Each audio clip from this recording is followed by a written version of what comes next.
Hai semua, saya Amir Ashraf. Selamat datang ke Saliran YouTube channel.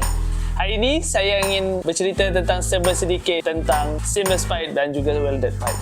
Apa itu seamless pipe? Seamless pipe terbentuk daripada besi silinder bar yang dipanaskan pada suhu yang tinggi. Kemudian acuan dimasukkan melalui silinder untuk menciptakan satu lubang. Silinder tersebut kemudian dipindahkan kepada roller yang saiz silindernya bergantung kepada diameter dan juga ketebalan thickness yang diinginkan atau ditetapkan. Apa itu welded pipe?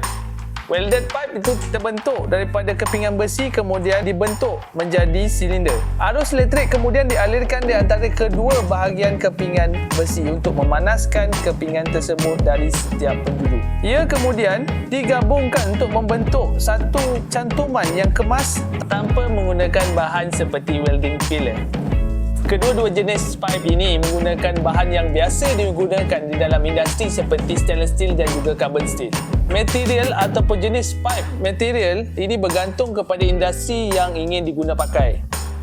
Antara industri yang biasa menggunakan pipe-pipe jenis ini adalah daripada industri pembinaan, struktur penghantaran cecair seperti air, minyak dan juga gas. Untuk mengetahui lebih lanjut tentang pipe, flange dan juga fitting, boleh layari www.saliran.com.my. Sekian, terima kasih.